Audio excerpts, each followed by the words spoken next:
Bapak pernah dengar ceritanya kontraktor di gubernur, Pak Gubernur? Kontraktor di akhirat. Belum pernah dengar cerita kontraktor di akhirat. Jadi kan ini kontraktor, Pak. Aku SMS antara penghuni surga dan penghuni neraka. Kata penghuni surga, bagaimana kabarmu di situ, Mas Bro? Dia bilang, nah ada aja di sini, di blender terus kita. Nggak ada jam istirahat. Bukannya banyak artis di situ. Dia bilang, sudah hancur mukanya di sini. Bagaimana kabarmu di surga? Oh, mantap bro, enak di sini. Bolehkah kami jalan-jalan ke situ? Kata penghuni neraka. Boleh aja sih, tapi bagaimana caranya? Penghuni neraka kan cerdas-cerdas, Pak. Gampang. Masukmu? Begini, kami bikin jembatan dari neraka, kamu juga bikin jembatan dari surga. Kita ketemu di tengah. Setuju? Setuju. Lelang proyek. Keluar pemenang tender. Waktu pekerjaan 3 hari, Pak Gub. Hari pertama, jembatan dari neraka sudah selesai 50%. Hari kedua, tuntas 70%. Hari ketiga, selesai efisien dan efektif. Sampailah dia di tengah di neraka, dari jembatan neraka. Dia intip dari surga, dari neraka di surga. Kenapa belum selesai-selesai? Malah ndak goyang-goyang itu proyeknya. Teriaklah nih dari neraka, Mas Bro, kenapa kau belum mulai proyekmu? Kami dari neraka sudah selesai, seperti perjanjian sampai di tengah. Apa kata dari surga? Bagaimana mau dimulai? Kontraktor, pengawas, panitia, pemborong, ada semua di situ.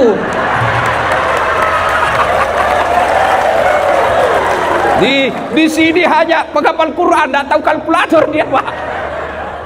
Pak Gub, waktu saya cerita ini, ketawa lah teman saya anggota DPR. Ketawa dia, Pak. Langsung saya bilang, kau pernah juga dengar anggota DPR di akhirat? Jadi Pak Gubernur, masuklah ini anggota dewan dalam surga. Dilihat sama Pak Imam. Kenapa itu anggota dewan masuk dalam surga? Dia datang protes ke malaikat penjaga surga. Malaikat, kenapa bisa masuk itu? Saya tahu dia korupsi itu waktu di dewan. Apa kata malaikat? Tidak usah kau ribut, dia cuma reses.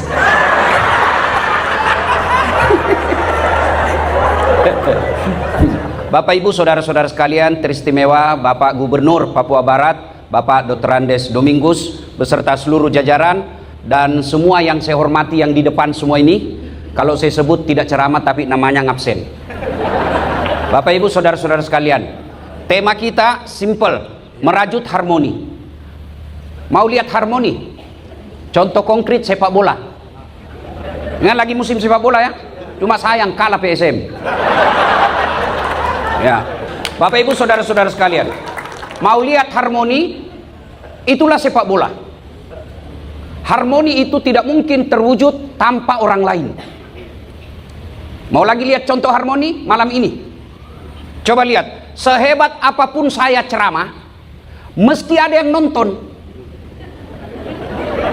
Bayangkan kalau saya ceramah di sini 2 jam berapi-api sendiri. Lewat bante, sudah beleng-beleng betul itu Ustaz itu. Iya kan? Tidak ada orang jago sendiri. Maka tidak mungkin kita bisa harmoni tanpa menghormati orang lain. Tidak mungkin. Ini acara bisa berjalan karena kita kompak. Meskipun kita beda. Ada pendeta, ada biku, suhu. Dan suhu ini harus, saya yakin, harus lebih kuat imannya daripada ustadz. Kenapa? Kalau saya, umat saya, Pak, tutup rambut, betisnya pun susah dilihat. Tapi kalau masuk gereja, banyak yang pendek. Iya kan? Di sini kenapa bisa sukses ini acara? Karena kita kompak.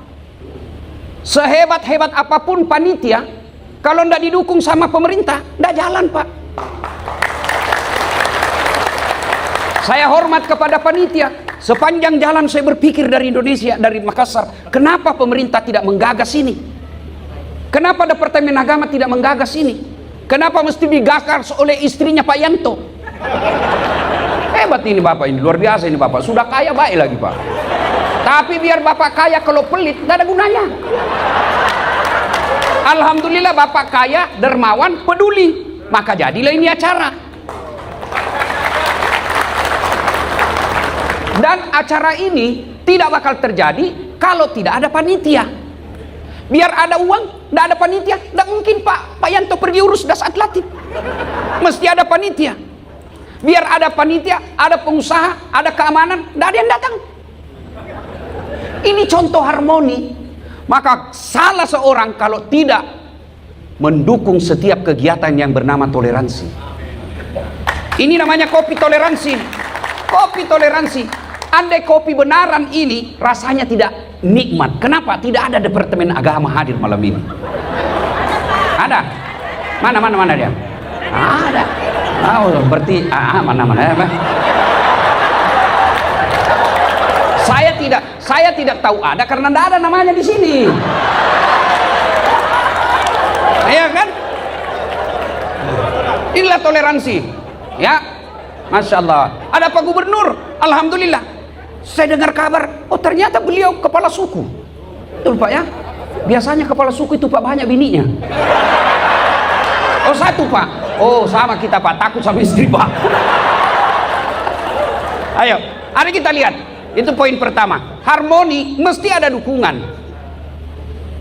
Contoh kedua, harmoni sepak bola. Apa sepak bola hikmahnya dalam kehidupan? Satu, sehebat-hebatnya Ronaldo, Lionel Messi, Yamal, siapa lagi, Kane, siapa lagi semua yang kau sebut itu? Hah? Dada. Siapa lagi lah? Nah, biar sehebat apapun, kalau tidak bisa bengkok kakinya, tidak mungkin. Sehebat apapun skillnya, kalau Allah kasih kaki yang bisa bengkok, tidak jadi itu sepak bola Pak. Mana bisa main bola begini Pak? Iya toh? Iya. Maka pertama yang harus kita syukuri kesehatan. Pak Yanto banyak duitnya, tapi kalau sudah sakit dilarang makan gula, dilarang makan garam, dilarang makan pedas, dilarang makan nasi, dilarang makan minyak, dilarang makan daging. Apa bisa dimakan? Ubi rebus. Duit miliaran cuma makan ubi rebus. Ada orang begitu? Ada, kita lihat. Maka alhamdulillah kita ada duit, semua bisa dimakan. Tidak ada duit, semua bisa dimakan. Daripada banyak duit, tidak ada bisa dimakan. Maka kita ucapkan alhamdulillah. Bapak ibu semua punya handphone, iya kan? Apa handphone itu mahal? Bukan Pak. Apa yang mahal? Mata, telinga. Bapak saya kasih, Pak Gubernur, saya kasih handphone iPhone 17 Max Pro 2 tera Pak, gratis Pak. Mau Pak? Tapi begitu saya kasih langsung tuli. Rusak lagi nih HP. Berarti yang mahal bukan HP-mu. Apa yang mahal? Telinga. Allah kasih gratis. Hebatnya lagi nih telinga Pak Gub, dia bisa bedakan mana suara istri, mana mantan. Iya toh? Bayangkan kalau tidak bisa dibedakan, dikira istri ternyata mantan Pak, atau dikira mantan ternyata istri. Disebutlah semua masa lalu dengan mantan, ternyata istri yang terima. Maka kita ucapkan alhamdulillah. Kalau dalam Islam saya tidak tahu, mungkin haleluya lah barangkali. Iya kan, kita ucapkan segala puji hanya milik Allah. Mata Pak, ini kamera nih, tuh kamera yang saya bawa tuh mahal Pak. Iya, ratusan juta. Apa itu yang hebat? Enggak, biar Bapak punya uang harus punya skillnya, ilmunya. Biar Bapak punya uang enggak punya skill, enggak bisa pakai Pak. Photostat setengah badan, betul jadi setengah badan, pusat ke bawah. Iya toh? Punya duit mesti punya skill juga Pak. Tapi alhamdulillah Allah kasih kita mata autofokus, tidak perlu Bapak putar-putar. Siapa ya? Dan hebatnya lagi Pak Gub, Pak Yanto, dia bisa bedakan mana istri, mana sekretaris. Coba kalau udah bisa dibedakan mana istri, mana sekretaris, tak tukar-tukar istri Pak. Kenapa malam minggu lain-lain rasanya ini? Ternyata Satpol PP. Iya, maka kita ucapkan alhamdulillahirabbil alamin. Bagi orang Islam, bagi agama lain saya tidak tahu. Kalau bagi orang Islam, alhamdulillahirabbil alamin, bahasa Indonesianya segala puji hanya kita kembalikan milik Allah. Mata, belum lagi ibu-ibu ini mau cepat kaya. Nah, mulai mikir kau itu. Mau jual jantungmu. Oh mahal itu. Pergi ke Tiongkok, itu jantung bisa 4 miliar harganya. Ginjal, Masya Allah, ini ginjal Pak. Bapak makan demi Allah, itu ada racun dan mata tidak bisa besakan. Contoh konro, saudara, palumara, masuk semua. Tapi ada racun di situ. Siapa yang memisahkan? Kalau racun dia keluarkan melalui 3 cara. 1, nafas. 2, tek. 3, iya. Maka kalau orang rusak ginjalnya, ciri fisiknya hitam badannya. Kenapa? Penuh racun.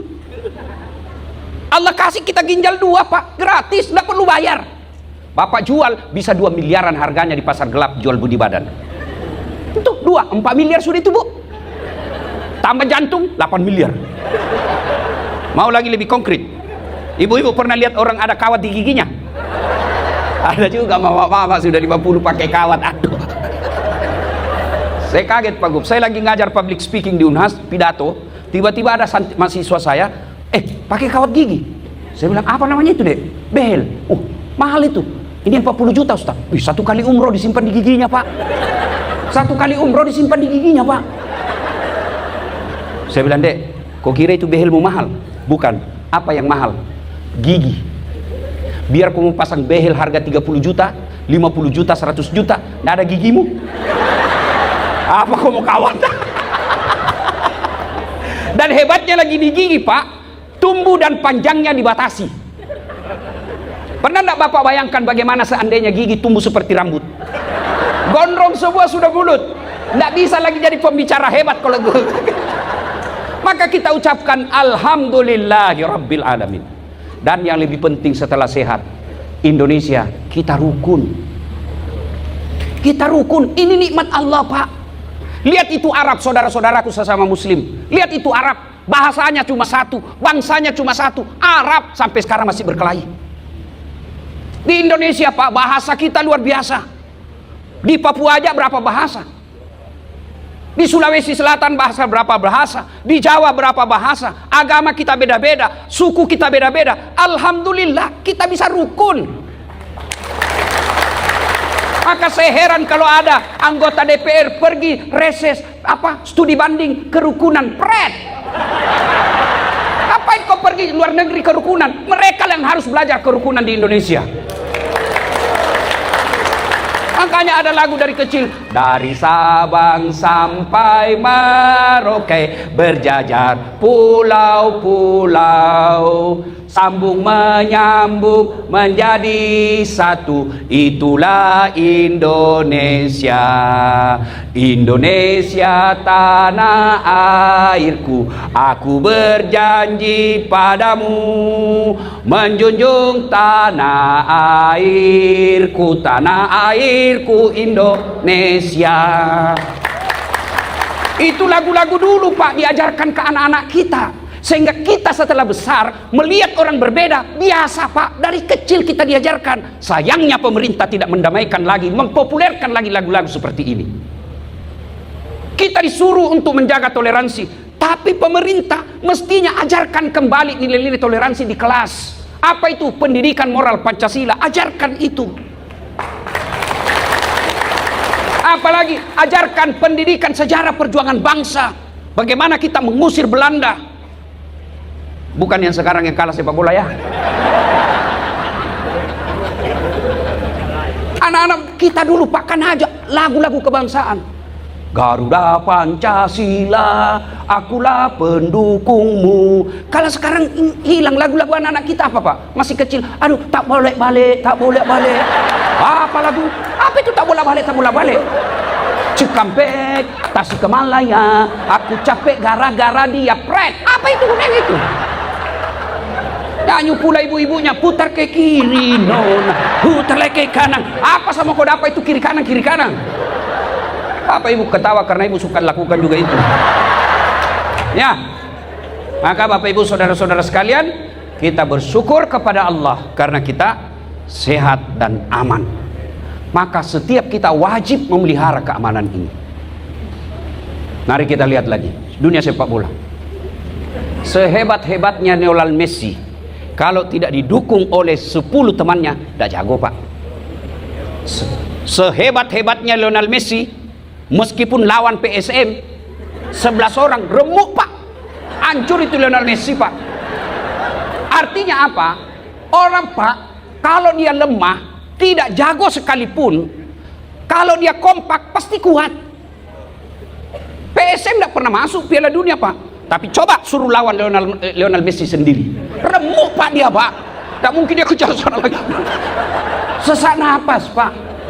Iya toh? Maka kita mesti kompak. Untuk apa? Kuat. Mau lagi lihat hebatnya itu persatuan? Coba lihat itu. Ini jari-jari. Kalau dia sendiri, Pak, apa yang dia bisa lakukan? Paling jari kelingking. Apa? Seksi kebersihan. Tapi kalau dia kompak 5, jaga. Kau ganggu istriku, saya tinju kepalamu. Maka kompak, Pak. Kekuatan kita di Indonesia persatuan. Itulah sebabnya pendiri Republik Indonesia ini menulis dalam konstitusi kita, disebut pembukaan Undang-Undang Dasar. Di alinea terakhir ada 5 panca, namanya Pancasila. 5 di antara Pancasila itu, yang ketiga persatuan Indonesia. Saudaraku kaum muslimin, kalau ada yang mengatakan ini Islam Indonesia ini negara togut, sini saya ajarkan kau bagaimana Islam di Indonesia. Kita bersyukur di Indonesia. Coba lihat saudara-saudaraku kaum muslim, tidak adalah kenyamanan nikmat beragama seperti di Indonesia. Kau di Malaysia, di situ ditulis Malaysia adalah kerajaan Islam. Asasnya apa? Berdasarkan mazhabnya Syafi'i. Kau mau ceramah, belum tentu kau bisa ceramah kalau tidak ada izin dari negara, namanya permit. Di Indonesia baru artis 30 tahun maksiat, tiba-tiba hijrah pelihara jenggot, jingkrang. Baru 2 tahun belajar agama, dia kafir-kafirkan kita karena beda mazhab. Kayak dia panitia hari kiamat. Nyata. Indonesia alhamdulillah. Indonesia itu sila ketiga, itu implementasi dari ayat wa'tasimu bihablillahi jami'a wa la tafarraqu. Berpegang teguhlah engkau kepada tali persaudaraan agama Allah dan janganlah engkau bercerai-berai.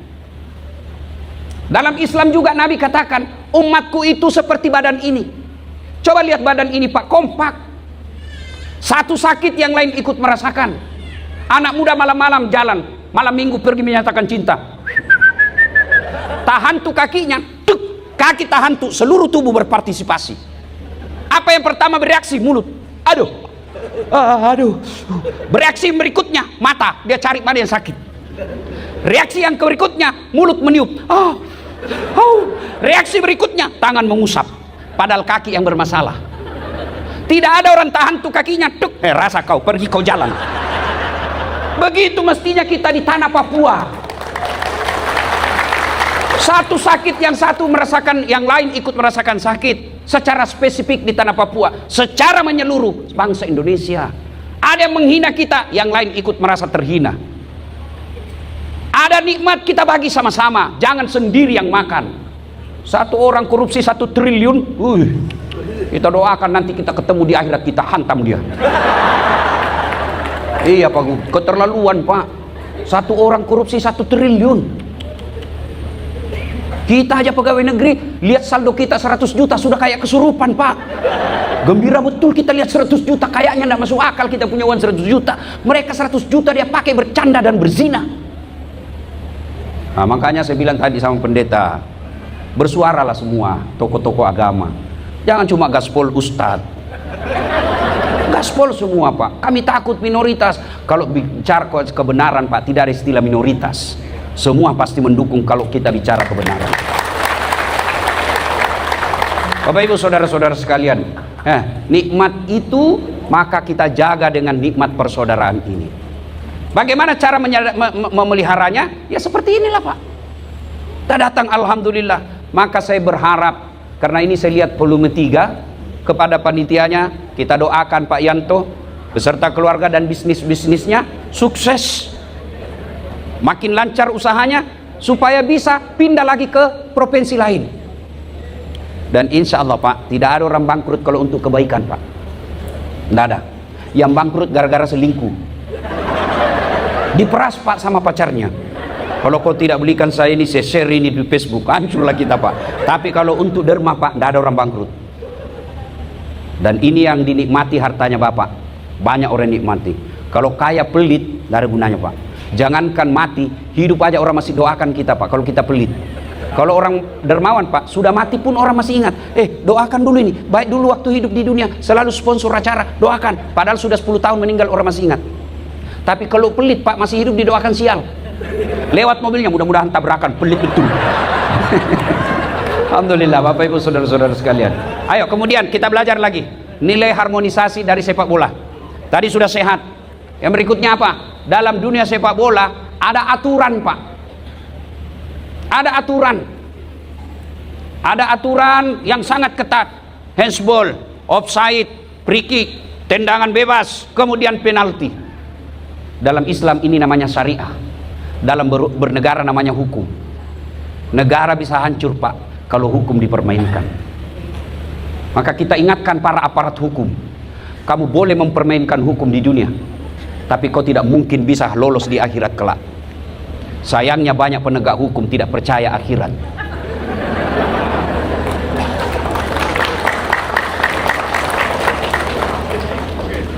Diceritakan neraka apa, dia bilang kayak datang aja dari neraka. Apa? Maka negara kita 5 sila ini, sila pertamanya ketuhanan yang Maha Esa. Harus percaya sama Tuhan Pak. Bayangkan kalau aparat hukum tidak percaya sama Tuhan, dia bisa gunakan hukum untuk menyiksa masyarakatnya. Kita kecewa tentu. Aparat hukum kelihatan menyimpan duit. Kita kecewa, tapi tidak berarti itu penyebabnya kita benci kepada negara kita. Apa boleh buat? Kita sebagai rakyat biasa tidak bisa berbuat apa-apa. Maka saya mengajak kepada kita semua, tidak usah kita permalukan mereka. Mari kita mulai dari rumah tangga kita masing-masing. Bermula dari mana? Anak kita kalau dididik dengan baik. Seperti saya ketemu anak Papua tadi, saya ajak, kau sekolah baik-baik deh. Kau pergi merantau, kalau kau pergi merantau, sekolah kau baik-baik. Tidak ada yang bisa peduli tanah Papua kecuali kalian semua orang Papua yang ada di sini. Ajarkan anak-anak kita. Nah, kau lihat itu, nah, aparat hukum tidak bagus seperti itu, nak. Saya mau kau jadi jaksa, saya mau jadi polisi, saya mau jadi kau tentara, tapi tentara yang beriman membela negaramu. Tidak baik begitu, nak. Tidak bagus, nak. Maka kau mulai dari dirimu. Kalau rumah tangga semua berhasil mendidik anaknya menjadi anak baik, Pak, negara kita aman. Gimana anak-anak kita mau baik? Pilkada aja kita minta wane piro. Kita makan uang serangan fajar. Sebelum kampanye, sebelum pilkada, pilpres, saya kemana-mana tabligh akbar. Jangan terima uang sogok. Kau tidak akan kaya dengan 300.000 dan kau tidak akan miskin dengan menolak 300.000. Tapi 300.000 itu kalau kau terima menentukan masa depan bangsamu. Dan kau lihat hasilnya anggota DPR yang menyogok. Lihat hasilnya. Orang lagi susah cari lapangan kerja, dia joget-joget. Sudah dihancurkan rumahnya. Semua aparat negara, petinggi-petinggi negara taubat lagi. Sudah itu kesurupan lagi. Maka kita mulai dari rumah kita masing-masing. Bapak-bapak, mulai dari diri kita masing-masing. Pemilu adalah modal utama mendirikan negara ini. Memperbaiki negara ini bagi kita negara demokrasi bermula dari pilkada, caleg dan pilpres. Jangan terima uang sogok politik. Jangan kau terima serangan fajar. Tapi apa dia bilang? Ini bukan serangan fajar, Ustadz. Ini sedekah subuh. Pret. Sudah habis waktu. Ya, hukum. Kemudian itu tadi hukum. Hukum itu dalam Islam namanya syariat. Ada wasit. Kalau wasit tidak adil, pasti rusuh pertandingan. Siapa wasit dalam Islam? Ini namanya imam atau pemimpin. Kalau pemimpin tidak adil, itu potensi menyebabkan kerusuhan. Kebebasan belum tentu orang bisa, Pak, rusuh kalau dibatasi kebebasannya. Tapi ketika tidak ada keadilan, bisa rusuh. Mau contoh, dalam penjara itu tidak ada kebebasan dalam penjara, Pak, tapi mereka tidak ribut. Tapi kapan di penjara ribut? Kalau ada satu dikasih kopi, ada satu dikasih tempat tidur, ada satu dikasih AC, diperlakukan khusus, tidak adil, biasa ribut, bakar penjara. Maka keadilan ini penting. Maka dalam Islam, kalau khutbah Jumat selalu disampaikan, berlaku adillah mulai dari berpikirmu. Berpikir sudah adil, Pak. Adil ini sangat penting. Ketika tidak adil, maka kehancuran pasti akan tertimpa. Sayangnya, sila keadilan sosial bagi seluruh rakyat Indonesia baru sekedar konstitusi tertulis, belum implementasi. Cuma kalau kita bicara begini dianggap musuh negara. Bukan, kami cinta negara, Pak. Bagaimana kami mencintai negara? Kami koreksi ketika salah, diluruskan. Bukan kami benci, tapi kita luruskan. Kenapa? Karena kami ingin negara ini baik. Di sini kami hidup, di sini kita mencari nafkah, di sini kami berdakwah, di sini kami ingin dikubur secara terhormat di tanah Indonesia ini. Maka ketika kita mau mengoreksi, jangan lagi dianggap musuh negara, apalagi sampai diusir keluar. Inilah cara kita. Ini tidak enak didengar, tapi ini bagian dari cinta kita kepada negara. Kenapa kami harus ngomong begini? Anggota DPR tidak ngomong. Coba kalau anggota DPR ngomong, ngapain kita ngurus? Lebih kami dakwah dari masjid ke masjid. Tapi anggota DPR tidak ngomong. Coba kalau anggota DPR ngomong, ketua komisi, ketua fraksi, ketua partai ngomong tentang ketimpangan negara, ngapain mahasiswa turun ke jalan? Lebih baik mereka kuliah baik-baik, sarjana dia kuliahkan, dia bantu orang tuanya. Bapak ibu saudara-saudara sekalian, pada akhirnya kerukunan bukan slogan, tapi kebutuhan kita semua. Kerukunan, harmoni bukan sekedar ucapan, tapi memang harus kita laksanakan karena semua kita membutuhkannya, apapun agama, suku dan bangsa. Demikian sebagai pengantar, mudah-mudahan ada manfaat. Terima kasih.